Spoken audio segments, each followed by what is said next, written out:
ही समय में हम सबके मार्गदर्शक आदरणीय जीएसटी कमिश्नर साहब आदरणीय लोकेश लीलहारे जी कुछ ही समय में पधार रहे हैं, तो हम लगातार अपने इस कार्यक्रम में उत्साह, जोश और उमंग बनाए रखें और लगातार इन बच्चों के लिए तालियां बजाते चलें। अब हम चाहेंगे सर्वाधिक अंक प्राप्त करने वाले आपके ब्लॉक के लोग हैं, वो प्यारी बेटा बेटी जो भी है या जो बात करनी चाहेंगे वो थोड़ा अगले कदम पर आ जाए, एक कदम आगे। जोर से बोले भारत माता की जय, अवंती महारानी की जय, हरसिद्धि माई की जय। अब बात करने की 90% से आगे नहीं होते।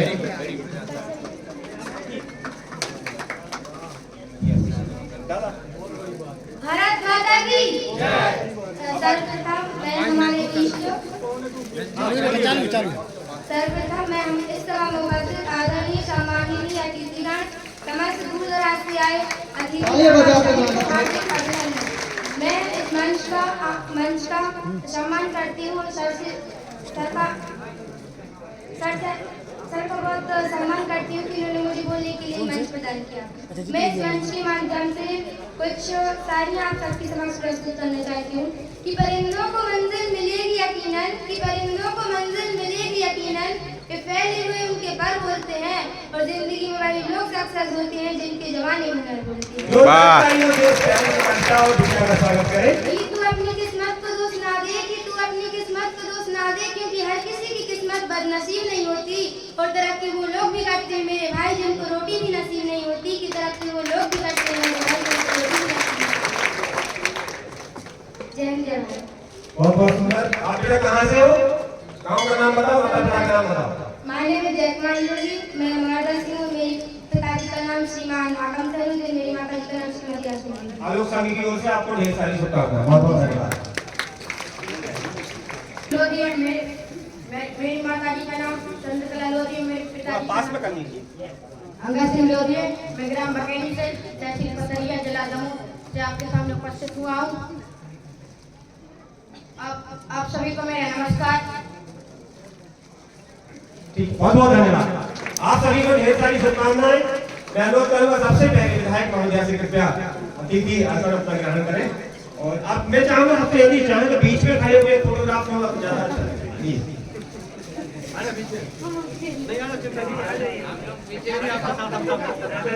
और इस अवसर का लाभ लेते हुए मैं दीदी से उद्बोधन भी यही चाहूंगा कि ये प्यारे बच्चों के बीच में आप अपना कृपया मार्गदर्शन उद्बोधन देने की कृपा करें।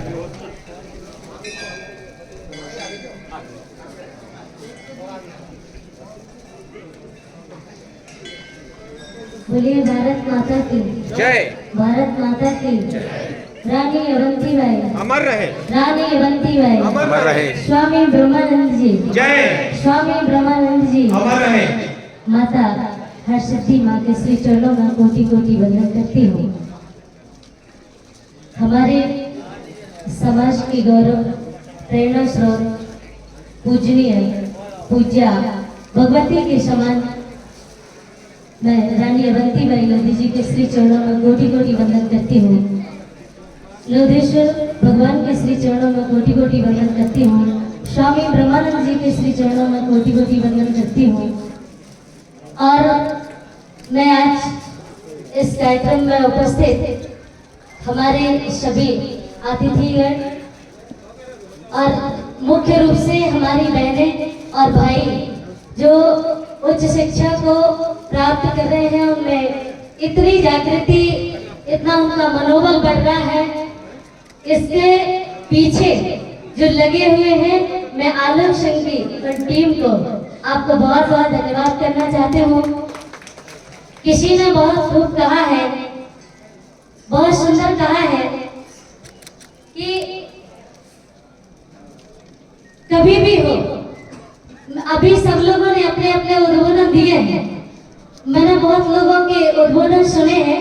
मैं ये जो यहाँ पर मेरा जो आज का मैं जो संदेश देना चाहती हूँ वो खास तौर से अपने भाई और बहनों के लिए देना चाहती हूँ, क्योंकि वो यहाँ पर उपस्थित हैं।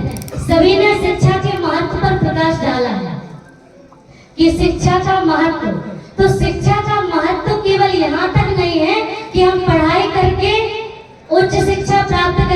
नौकरी लग जाए, ये केवल शिक्षा का मात्र नहीं है। बोलिए बताइए, सही बात है कि नहीं?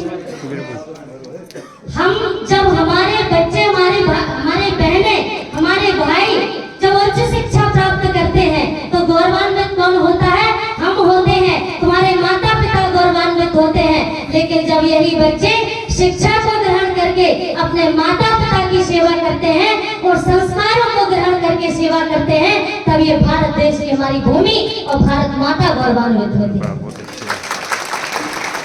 हमें भारत माता को भी गौरवान्वित करना है, हमें अपनी धरती माता को भी गौरवान्वित करना है। हम अन्य देश में जब हमारा नाम होगा तो हमारे भारत देश का नाम लिया जाएगा कि वो भारत की मिट्टी के पले बड़े पुत्र हैं, वो भारत भूमि से आए हुए हैं, तो हमारी भारत माता गौरवान्वित होगी। आज मैं कहना चाहती हूँ, अभी शिक्षा पर तो सभी लोगों ने बोल दिया है और सभी बोलते हैं। मैं एक बात आप लोगों को कहना चाहती हूँ कि जब ऐसे मंच मिलते हैं तो अक्सर समाज की कुरीतियों पर भी प्रकाश डाला जाता है।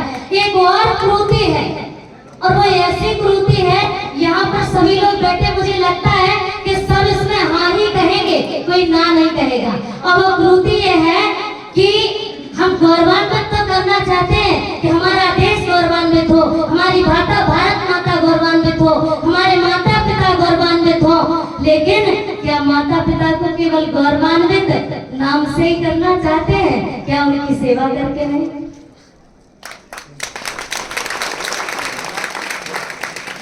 मैं यही कहना चाहती हूँ कि आज यदि हम अपने भारत की भूमि को गौरवान्वित करना चाहते हैं तो ये वही भारत माता, ये वही भारत की भूमि है जिस भारत भूमि पर वृद्धाश्रम भी है।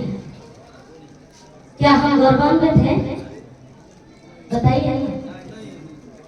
थोड़ा सा अपने हृदय में सोचिए कि हम पढ़े लिखे, हम शिक्षा को ग्रहण कर रहे हैं, हम सब कुछ कर रहे हैं, हम देश विदेश में व्यापार भी कर रहे हैं, योग्यता ग्रहण कर रहे हैं, लेकिन इसके बाद भी अभी मैं एक जगह गई थी, बहुत दूर गई थी, वहां कोई विदेश के लोग थे और उन लोगों ने जब चर्चा की तो कहा कि आप बड़ी देर से संस्कार की बात कर रहे हैं, आप उसी देश से आती है ना जहाँ पर वृद्धाश्रम खोले जाते हैं। मेरा सर झुक गया, मुझे बहुत बुरा लगा उस समय। मैं इतनी पीड़ित हुई, इतनी दुखी हुई उस दिन, और उस दिन से आज तक दुखी हुई। आज मुझे वो अपने हृदय में जो भाव उस समय जब मुझे नीचे देखना पड़ा, वो मुझे आज चैन नहीं पड़ा। और मैंने आप लोगों के बीच में कह दिया कि हमारी शिक्षा और हमारे संस्कारों का, हमारे विचारों का तभी महत्व है जब हम, जो हमारी संस्कृति कहती है कि माता पिता की सेवा करें। माता पिता की सेवा केवल यही नहीं है कि हम आपको सारी सुख सुविधाएं दे रहे हैं, अरे सारी सुख सुविधाएं तो दे रहे हैं, पर हम वातावरण से उन्हें अपनी वाणी से, अपने कर्म से कभी उन्हें परेशान ना करें। बोलिए सही बात है कि नहीं? हमारे यहाँ पर बहनें भी हैं, इन बहनों का आज बेटियों का रूप है, आगे चल के इनका एक और रूप होना है, फिर एक और रूप होना है। हर बेटी के अलग अलग 3 रूप हो जाते हैं, हर भाई के अलग अलग रूप हो जाते हैं, सबको उसी श्रेणी में जाना है। तो मेरा निवेदन और मेरी प्रार्थना और मेरी विनती, अगर यहाँ से मेरी विनती स्वीकार कर ली जाए कि हम लोग अपनी भारत की संस्कृति को ना भूलें। हमारे भारत की संस्कृति, मुझे बताइए, बड़े हाव भाव से कहते हैं लोग कि दीदी जी हमारे भारत की संस्कृति ये है कि माता पिता की सेवा करना चाहिए, पर ये कौन सी संस्कृति में लिखा है कि हमारे इसी भारत की भूमि पर वृद्धाश्रम भी होना चाहिए? और मैं गारंटी से कहती हूँ कि शिक्षा के साथ साथ संस्कारों पर भी यदि ध्यान दिया गया कि हमारी भारतीय संस्कृति क्या है, भगवान श्री राम भगवान थे, इसके बाद भी लिखा है कि प्रात काल उठ के रघुनाथा माता पिता गुरु नाम हमारा। और मुझे वो ये बात इसलिए कहना पड़ी है कि मैं एक बार अयोध्या जा रही थी ट्रेन में, मैं तुम्हें 1 मिनट में कहूंगी। ट्रेन में जा रही थी, ट्रेन में बैठी थी, तो एक लड़का हमारे यहाँ, हमारे बुंदेलखंड का, उनके पिता का फोन जाता है और वो पिता पूछते हैं कि बेटा तुम कहाँ पहुँच गए, क्योंकि वो बुंदेलखंडी थे। वो बुंदेलखंड की भाषा में, बुंदेलखंडी भाषा में बोल रहे थे कि तुम कहाँ पहुँच गए। तो लड़का ने सुना, लड़का ने अपनी हिंदी में जवाब दिया कि मैं वहां पहुंच गया। पिता की थोड़ी सी समझ में नहीं आई तो कहा बेटा जो तो बता पहुंच कहाँ गए। मैं सुन रही थी और जैसे ही पिता ने ये शब्द बोला तो बेटे ने फोन काट दिया। फोन काटते हुए कहता है कि जब समझ में नहीं आता तो फोन क्यों करते हैं। उस समय मुझे बहुत बुरा लगा। वो हमारे माता पिता, ये हमारे भारत की, हमारे बुंदेलखंड की हो चाहे हमारे भारत की हो, जो भाषा है हमारा पिता, हमारे पिता ने, हमारी माँ ने हमें बड़ा किया है। उन्होंने हमें संस्कार दिए हैं, हमारे भारत की संस्कृति उन्होंने हमें सिखाई है। और मैं चाहती हूँ कि हर घर में जब ये श्लोक लिखा गया, श्लोक पढ़ा होगा, सभी ने पढ़ा होगा, हमारे भैया लोगों ने भी पढ़ा होगा। इस श्लोक को ध्यान में रखिए। मैं कहना चाहती हूँ कि उस श्लोक का अर्थ है कि वो माता पिता जो अपने बच्चों को नहीं पढ़ाते हैं वो उसी प्रकार से सभा में शोभा नहीं देते हैं जैसे हंसों की सभा में कौआ शोभा नहीं देता है। तो मुझे बताइए उस पिता के लिए जब इतनी बड़ी बात लिख दी तो जो बच्चे अपने माँ बाप की सेवा नहीं करते, जो संस्कृति को भूलते हैं, जो माँ बाप को वृद्धाश्रम में भेजते हैं, क्या उनके लिए वो शोभनीय है क्या सभा में? वो क्या सम्मान के योग्य हैं?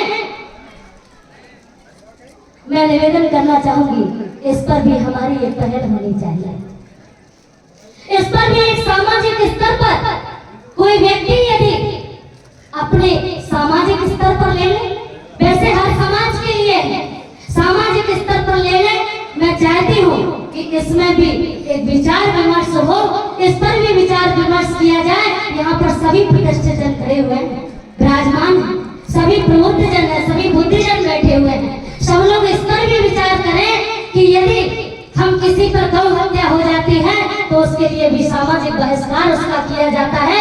और यदि कोई बच्चा, कोई व्यक्ति अपने माता पिता को वृद्धाश्रम में भेजता है तो क्या उसका सामाजिक बहिष्कार नहीं होना चाहिए? जिस दिन ये तरकीब हम अपना लेंगे कि उसका भी सामाजिक बहिष्कार हो, उसे भी समाज से बाहर किया जाए कि तुमने अपने माँ बाप का अपमान किया है, तुमने हमारी भारत की संस्कृति का अपमान किया है, तुमने हमारी भारत की भूमि को गिरफ्तार किया है, इसलिए उन्हें उनका भी बहिष्कार होना चाहिए। मैं ये आप लोगों को इस वक्तव्य के माध्यम से, वक्तव्य ना समझे, मेरी विनती समझे, मेरा निवेदन समझे और इस पर भी हम सभी लोग बैठ करके विचार विमर्श जरूर करें। और मैं तो यहाँ तक चाहती हूँ कि इसमें एक टीम गठन हो और पूरा विचार करके, अभी तो मैं केवल कह रही हूँ, विचार करके यदि ये बाड़ी अपने कर्म में जिस दिन परिणत हो जाएगी तो मुझे लगता है कि हमारी भारत की भूमि से वृद्धाश्रम भी मिट जाएंगे और हमारे माता पिता सुकून से अपने घर में अपने बच्चों के साथ रहेंगे। यही मैं संदेश देना चाहती थी और भाई बहनों से यही कहना चाहती हूँ कि खूब मेरा आशीर्वाद है और खूब मैं दुआएं आपको देती हूँ कि मेरा नाम रोशन करो, मेरे देश का नाम रोशन करो और अपने माता पिता का नाम रोशन करो। मुझे आप पर बहुत गर्व है। जय हिंद, जय भारत। बहुत बहुत धन्यवाद दीदी, बहुत बहुत धन्यवाद। आपने बड़ा ही सार अर्पित और